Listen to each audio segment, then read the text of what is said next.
നിലമ്പൂർ ഉപതെരഞ്ഞെടുപ്പ് പട്ടിമറിക്കാൻ CPM BJP അവിശുദ്ധ കൂട്ടുകെട്ട് ശ്രമിക്കുന്നെന്ന് പറയുകയാണ് UDF കൺവീനർ അടൂർ പ്രകാശ് 24നോട്. മറ്റൊന്നും പറയാനില്ലാത്തതുകൊണ്ടാണ് മുഖ്യമന്ത്രിയും പാർട്ടി സെക്രട്ടറിയും ജമാഅത്തെ ഇസ്ലാമി UDF ബന്ധം ആരോപിക്കുന്നത്. PV അൻവറിനെ റോഡ് ഷോയിൽ കണ്ട പകുതി ആളുകളും UDFന് വോട്ട് ചെയ്യുമെന്നും അടൂർ പ്രകാശ് പ്രതീക്ഷ പ്രകടിപ്പിക്കുകയാണ്.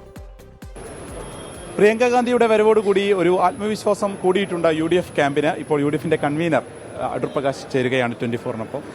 എങ്ങനെയാണ് ഇപ്പോൾ ഒരു അവസാന കൊട്ടിക്കലാശത്തിലേക്ക് എത്തിയിരിക്കുകയാണ്?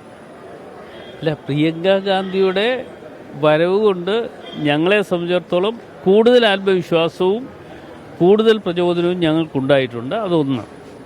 അതേസമയം തന്നെ ഈ നിലമ്പൂർ ഉപതെരഞ്ഞെടുപ്പുമായി ബന്ധപ്പെട്ടുകൊണ്ട് UDF നല്ല ഭൂരിപക്ഷത്തോടുകൂടി വിജയം കൈവരിക്കുമെന്ന് വന്ന നാൾ മുതൽ ഞാൻ പറയുന്നുണ്ട്. വെറുതെ പറയുന്നതല്ല.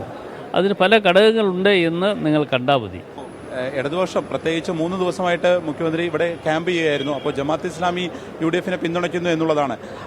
അതിൽ കുറച്ചും കൂടി ഒരു ശ്രദ്ധ വേണമായിരുന്നു എന്നുള്ളൊരു തോന്നലുണ്ടോ? അങ്ങനത്തെ കാര്യങ്ങളൊന്നും ഞങ്ങളിവിടെ ചർച്ച ചെയ്തിട്ടില്ല. ആ ചർച്ചകൾക്കൊന്നും ഒരു വഴിയും ഞങ്ങൾ ഒരുക്കിയിട്ടില്ല.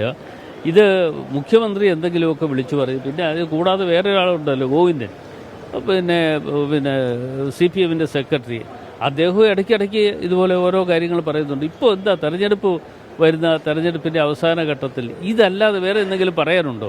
PV അൻവർ ഇന്നലത്തെ റോഡ് ഷോയിലൊക്കെ വലിയ ജനപങ്കാളിത്തം ഉണ്ട്. അപ്പോൾ അതിനെങ്ങനെയാണ് കാണുന്നത്?